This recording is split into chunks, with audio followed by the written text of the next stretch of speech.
リトゥラルラルルピンと黒い肌リトゥラルラルル恋で焦げ恋で焦げリトゥラルラル I was born in Transkei, South Africa on July 18, 1918. My father was a Chief Henry Mandela of the Tamil tribe. I was educated at University College of Fort Hare and the University of Witwatersrand and qualified in law in 1942. I joined the African National Congress in 1944 and I was engaged in resistance against the ruling National Party after its policies after 1948. I went on trial for the treason in 1956 to 1961 and I was executed in 1961.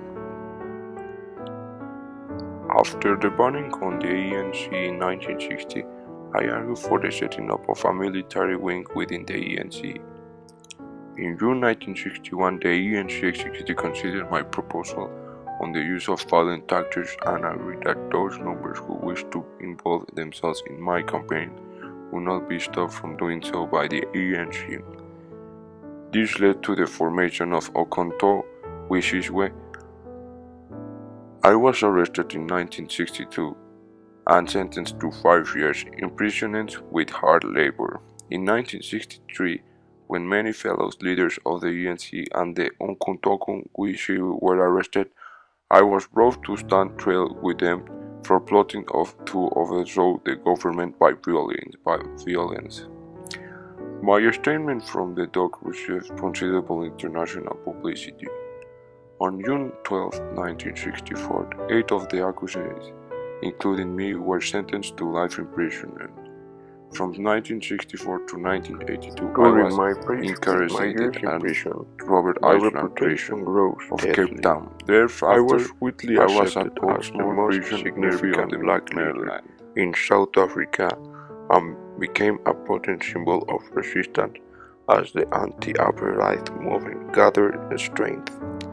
I constantly refused to compromise my political position to obtain my freedom. I was released on February 11, 1990. After my release, I plunged myself wholeheartedly into my life work, striving to obtain the goal me and others had set out almost 4 decades early. In 1991, at the first national conference of the ANC held in South Africa after organization had been banned in 1960.